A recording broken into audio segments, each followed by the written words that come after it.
नमस्कार. तर आज आपण पाहणार आहोत डाळिंबाविषयी माहिती. डाळिंब हे एक खूप गुणकारी असं फळ आहे. ते आपण रोजच्या वापरात किंवा आठवड्यातून 2 ते 3 वेळा नक्की खावं. डाळिंबामध्ये हिमोग्लोबिन वाढवण्यासाठी मदत करतं. डाळिंब हे अशक्तपणा आला असेल तर ते दूर करतं. रोज एक डाळिंब अशक्तपणा आलेल्या व्यक्तीने खावं.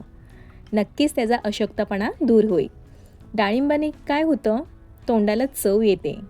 जर आपण काय होतं, आजारपणात तोंडाला चव येत नाही, काहीच खावंसं देखील वाटत नाही. त्यामुळे काय होतं, पोट देखील भरत नाही आणि आपला अशक्तपणा जास्त वाढत जातो. यावेळेस काय करावं, डाळिंब खावं. त्याने काय होतं, डाळिंबाने तोंडाला चव येते.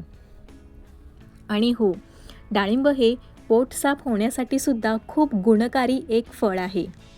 डाळिंब रोज एक खाल्ल्याने पोट देखील एकदम व्यवस्थित साफ होईल. डाळिंबामध्ये व्हिटॅमिन सी, व्हिटॅमिन बी, मॅग्नेशियम, पोटॅशियम, फॉस्फरस इत्यादी जीवनसत्व खूप प्रमाणात आढळून येतात. त्यामुळे हे फळ लहान मुलांना देखील नक्की द्यावं. हे फळ खूप अशा मोठ्या आजारांवर देखील परिणाम करत असतं, जसं की कॅन्सर, हृदयविकार, ब्लड प्रेशर, मधुमेह हे आजार देखील या फळाने दूर होतात किंवा या आजारापासून डाळिंब आपल्याला बचाव करतं. डाळिंब आपल्याला भरपूर प्रमाणात असं खाता देखील येतं. खूप चविष्ट असं हे फळ आहे. डाळिंब आपण खूप पद्धतीने, खूप प्रकारे आपण खाऊ शकतो. जसं की डाळिंबाचं सॅलड देखील होतं. डाळिंबाचं ज्यूस देखील आपण करून पिऊ शकतो. सॅलड म्हणजे पूर्ण फळं किंवा 4-5 फळं एकत्र करायची आणि त्याचं सॅलड बनवायचं. असं देखील आपण डाळिंब खाऊ शकतो. ज्यूस देखील घरच्या घरी आपण काढून तो ज्यूस देखील पिऊ शकतो. पण जर तुमचं पोट साफ होत नसेल तर डाळिंब नक्कीच चावून खावं.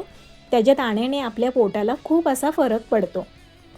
म्हणून डाळिंब लहान मुलांना तर शक्यतो नक्की द्यावं. ही झाली डाळिंबाविषयी एकदम महत्त्वाची माहिती. अशा छान छान माहितीसाठी सबस्क्राईब करायला विसरू नका आणि एक लाईक या व्हिडिओसाठी नक्की करा.